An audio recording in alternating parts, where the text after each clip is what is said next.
In this extraordinary time, we've refocused the leader to bring you all the latest news and analysis on the coronavirus pandemic. During this period, we want you to know the Evening Standard is with you, so we're going to give you as much advice and help as we can. Subscribe to make sure you don't miss out. Now, from the Evening Standard in London, this is the leader, Coronavirus Daily.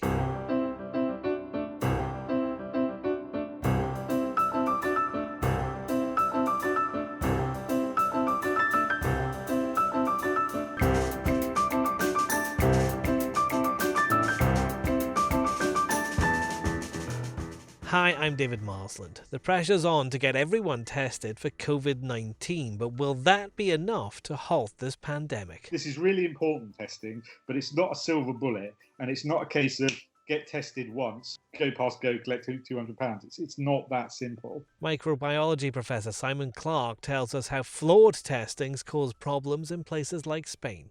Also, we seem to be through peak panic buying now, that people have either just stocked up their larders and fridges with enough stuff to see them through the rest of the year and just don't need to go out anymore, or common sense has prevailed. The Evening Standard's Jonathan Prynn as supermarkets report a return to normalcy, but we also talk about the turmoil faced by airlines with easyJet grounding its fleet. And he wanted no fuss, which sounds quite Prince Philip. I imagine they're taking all necessary precautions to make sure that the Queen and Prince Philip are kept safe. Insider editor Lucy Pavia as Prince Charles comes out of isolation and Harry and Meghan are told to pay for their own security in the US.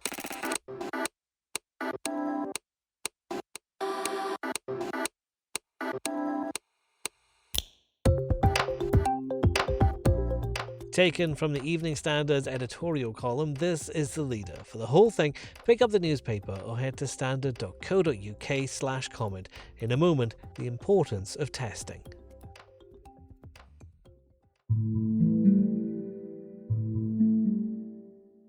The Prime Minister's Special Advisor, Dominic Cummings, is the latest member of Downing Street to go into self-isolation after showing signs of having coronavirus.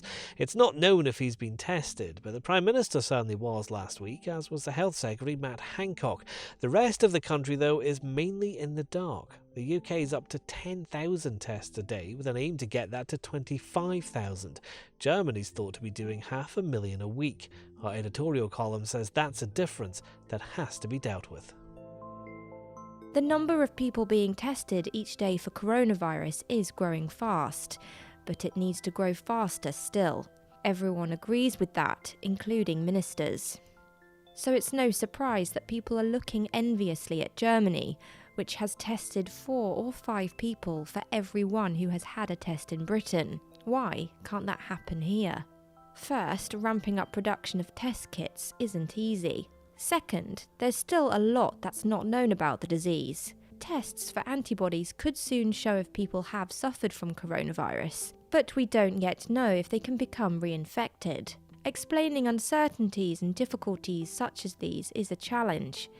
Governments want to talk about success, but the right advice for ministers is to be open about the challenge, even when testing is falling short of what we all want. But is testing the magic bullet that will end this pandemic? Professor of Microbiology at Reading University, Simon Clarke's with me now. And Simon, first of all, there are 2 coronavirus tests that people are talking about. Can you explain what they are? So there's one test which looks for the presence of the actual virus, and there are a couple of ways you can do that. And the other type of test is to look for antibodies. Antibodies being the proteins that your immune system makes in response to an infection, and they produce them in order to try and destroy the pathogen. It's one of the mechanisms they use for destroying the pathogen. And in some places you've written in your article, there are places like Spain, where the tests have given inaccurate results. Yeah, that was just one type of test. But of course, if you buy hundreds of thousands of copies of a test and your screening system is, several million, you knock out a large percentage of your testing capacity in one go by having a faulty test. So how complicated is all this then? I mean, if we're trying to think of a strategy to get out of this, and if testing forms a major part of that, does anybody know what they're doing? I'm slightly concerned that there is a sort of a difference, incongruity, if you like, of message between certain people. The simplest example of this is when the tests are coming out, when they will be made available. We're told days, we're told weeks, we're told we have to test the tests, we have to make sure they work properly, and we're told that they'll be with us imminently. So there is a confusion around the message going on here. I think that's part of the problem. The other is what the testing will actually tell you. And it's possible to overinterpret the results. The classic being immunity. If you have antibodies to something, it doesn't necessarily mean that you will have a protective immunity to that infection on subsequent exposures. It might do, and my sense is that it probably will, but that isn't guaranteed. The other thing that needs to be borne in mind is that even if you know you've got that immunity, even if you can be sure of it, immunity can dwindle over time. So we'll have to check again and again over time to make sure that, particularly in the case of hospital workers, their immunity hasn't vanished. How much of the worldwide strategy is based then, given what you've just said, on an educated guess? Well, it's not an educated guess if you know somebody's got the virus. That's the known, if you like. The educated guess is that surrounding immunity and how long that immunity lasts for. If you think about it, we've only known about this virus for 3 months. So even if you were absolutely confident that the antibody response somebody gets now in response to an infection, we can only know that that will last for up to a maximum of 3 months because nobody has ever had it for longer. It might last for longer. Again, my sense is that it probably would, but that is just an educated guess. It's not a known. So we're going to be working this out for a really long time, actually, aren't we? Yes, until we get a vaccine. And even then, we'll have to see how that works. We won't understand it from the word go. We won't get an immediate handle on how it works. There are years of work ahead on this. And does that affect how long countries like the UK have self-isolation measures for? We heard over the weekend that it could be as long as 6 months. Is that the sort of thing we're talking about? Well, the control mechanisms can be put in place and taken away while we watch how the virus moves through the population. So in order to be able to take things away, you need a better picture of what the virus is doing in the general population. But you need to maintain vigilance and keep that eye in place, looking at everything when you've removed them, to know when you need to re-implement them. This is really important testing, but it's not a silver bullet, and it's not a case of get tested once and you're all, go past go, collect £200. It's not that simple. Next. They will be able to get to the supermarkets okay, there will be food, and that's just calmed everyone down. Can the days of stockpiling really be coming to an end? The Evening Standard's Jonathan Prynn says they could be.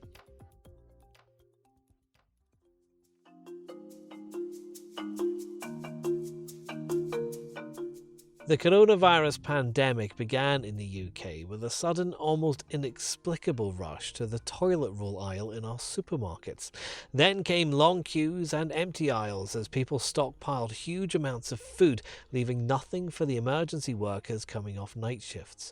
But is that about to end? The Evening Standard's consumer business editor Jonathan Prynn has been speaking to shops, and he joins me over Skype. Jonathan, what have they been saying? They're all confident that their shelves will be stocked at pretty close to normal levels this week because two reasons.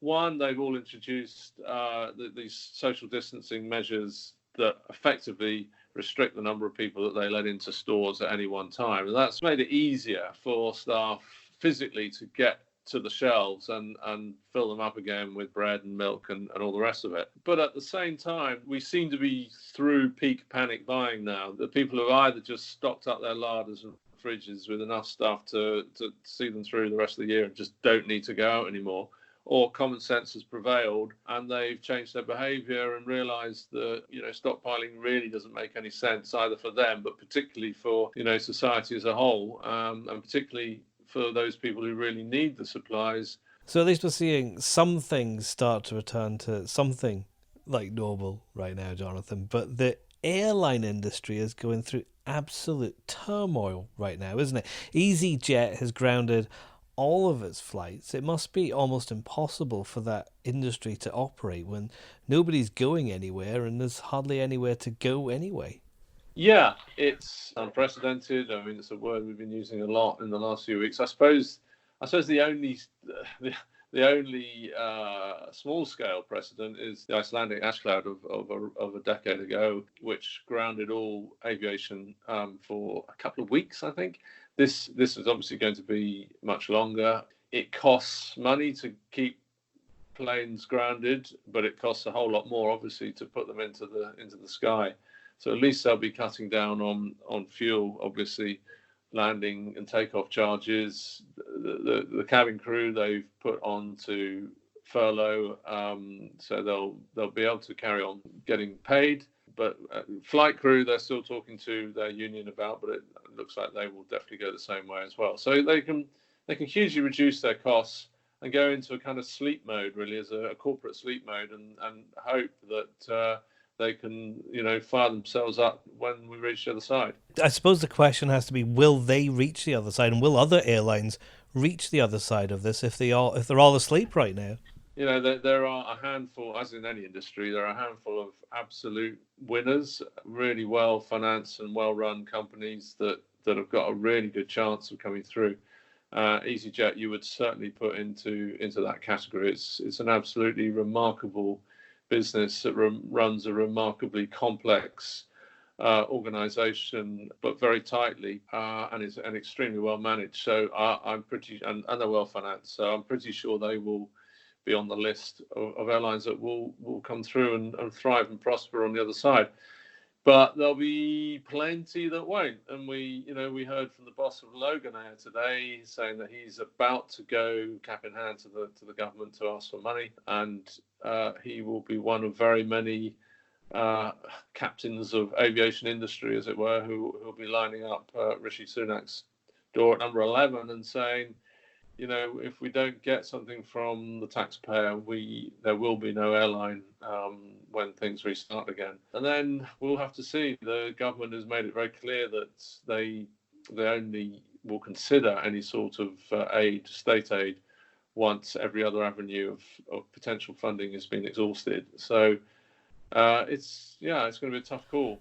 Is there any risk of, during the lockdown, all airlines just going, well, if easyJet can shut down for a bit, so can we, and there being no planes up there in the skies? I think we're likely to get quite close to that, certainly in terms of the domestic aviation sector. I don't think it will go down to absolute zero, as it were. I mean, at the moment, Ryanair are flying 10% of their schedule.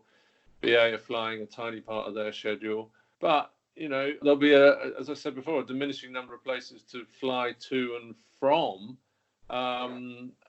as well as this huge fall in demand. There's a lot of cargo aviation in the sky. If you happen to be a bit of an aviation anorak and you go onto Flight Tracker or one of those other apps where you can see what's in the sky, not only above you, but all around the world, you'll notice that an increasing number of the flights that are up there are carrying freight and cargo now. Normally, if you go on to Flight Tracker, absolutely carpeted with images of virtual planes buzzing all over southern England, taking off from Heathrow, Gatwick, Stansted, Southend, Luton, or flying over the country on their way across to America or whatever. Now it's down to a handful of planes, very, very well spaced out. And that will only diminish until we get to the point, as you say, where I think there'll be very, very little over the skies of England quite soon. And you can read more from Jonathan at standard.co.uk now. Prince Charles is out of self-isolation following his positive test for coronavirus 7 days ago. Clarence House says the Prince is in good health. Insider editor Lucy Pavia joins me from her house over Zoom. Lucy, Prince Charles is a very fit man, but he's still 71 years old. There must still have been some concerns for him within the royal family. Yes, it must be an enormous relief for the royal family that he's out of isolation. We know that he was isolated at Birkhall Cottage at Balmoral. Luckily, Camilla has tested negative for it. But obviously there'll be additional worries about the wider family, particularly the Queen and Prince Philip, because he only saw them, I think, 9-10 days ago. So I expect they'll be keeping an eye on every royal family member very closely. Well, socially distanced, but closely. Do we know much about what's been going on with the wider royal family, particularly the Queen and Prince Philip? So they moved from Buckingham Palace, I think it was now 2 weeks ago, to Windsor Castle. And there have been various reports about what the state of play is at Windsor Castle. There was talk of the Queen doing a televised address, but that appears to be off the table. I would imagine their household staff has been slimmed down. Prince Philip, who was flown in from Sandringham, reportedly said he wanted no fuss, which sounds quite Prince Philip as a thing to say. So I imagine they're taking all necessary precautions to make sure that the Queen and Prince Philip are kept safe. So the Queen and Prince Philip apparently in good health at Windsor Castle, and of course Charles, as you said, has been in self-isolation at Birkhall Cottage, which is not a small cottage. Yes, in fact, we were writing about this week, where all the royal family members are isolating, and I have to say, having an arsenal of enormous country houses at the ready is quite handy for isolation. I mean, not many of us can retreat to a 58-bedroom country house with 10,000 acres around us. So I think the royal family have been doing social distancing very well for years and years. Charles in particular was at Birkhall Cottage, and apparently William said previously that Charles is obsessed with the red squirrels at Birkhall Cottage, and he hides nuts in his jacket pocket, and the squirrels come into the house and eat them. So I like to imagine that's what he's been doing on his isolation, which also sounds quite pleasant. And while all this has been going on, Prince Charles's son Harry has apparently moved to LA, but Donald Trump has been pretty clear that the United States isn't going to pay for Harry and Meghan's security, isn't he? It feels like quite a convenient distraction tactic on the Trump part to start tweeting about Harry and Meghan. I think most people in America are thinking this is not priority for you right now to wade into this row. I feel sorry for Harry and Meghan. I think it's a complicated thing. I mean, one of our reporters, Megan Hills, was speaking to some security experts a couple of weeks ago about this, and it's enormously complicated, the protection of royal family members, far more complicated than perhaps a Hollywood star. So Alex Bomberg, who we were speaking to in particular, said you need round-the-clock protection. You need access to intelligence because Harry and Meghan have reportedly had a number of threats made against them. And that can amount to about, he estimated £15,000 a day, which can clock up to $5 million a year. There's lots of royal news on the Evening Standard's insider pages, which you can find at standard.co.uk/insider. And that's The Leader. Subscribe through your podcast provider and give us a rating too. We're back tomorrow at 4 p.m.